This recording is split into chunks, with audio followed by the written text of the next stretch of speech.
Today, we're going to look at a hidden mathematical pattern that might just rewrite the entire timeline of ancient Rome. It suggests that history, well, it isn't just what happened. It's a story told to a secret, forgotten rhythm.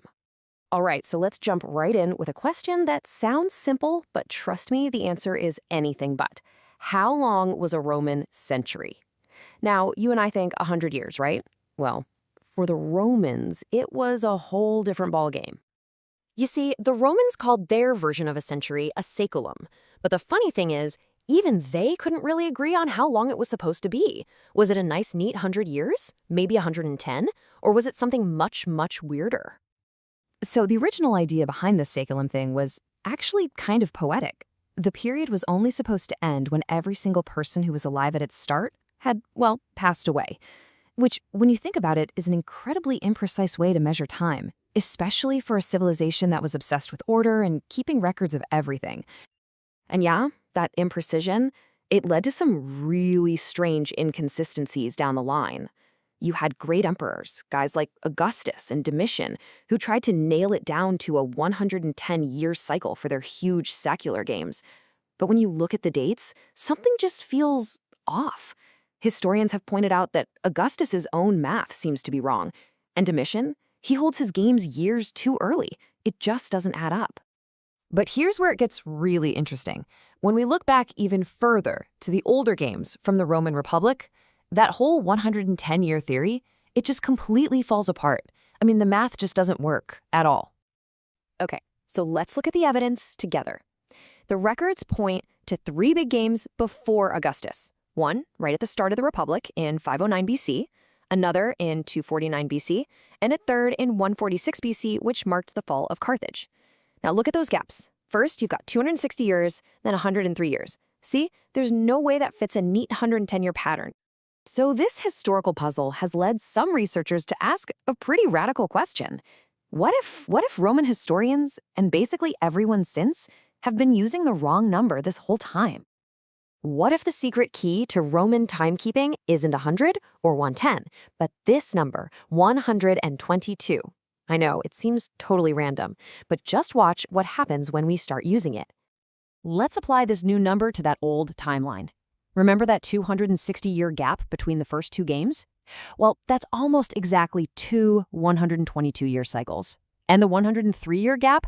Okay, it's not perfect, but it is way, way closer to 122 than it is to 110. All of a sudden, a pattern starts to emerge from all that noise.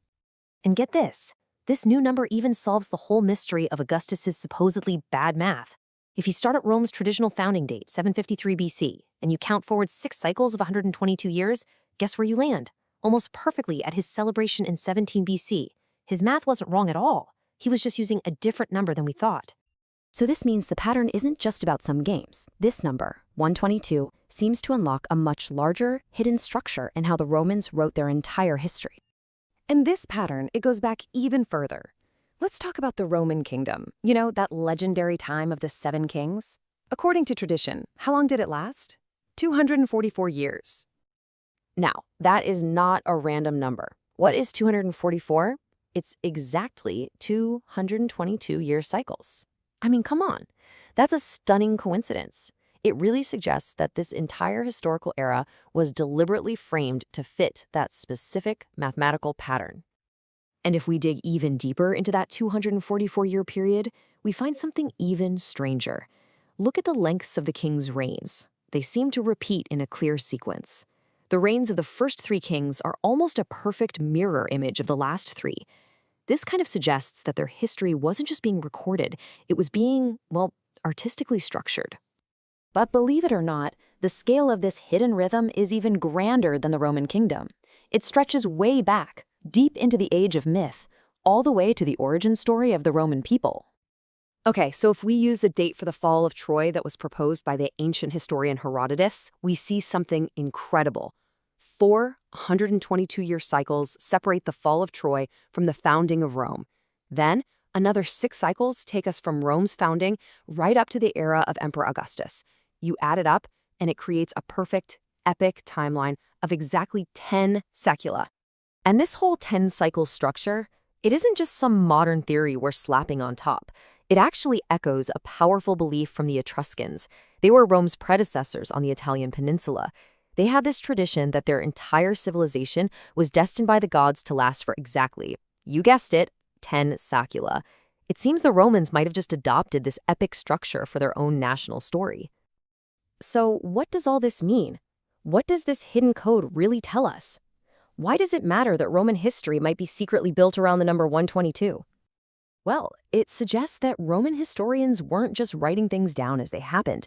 They were storytellers on an absolutely grand scale. They might have organized their entire past, from the myth of Troy all the way to the glory of the empire, around this secret 122-year beat. It gave their history a sense of divine order, of destiny. This whole discovery really forces us to look at history in a new way, not just as a record of what happened, but as a story that was deliberately, carefully shaped.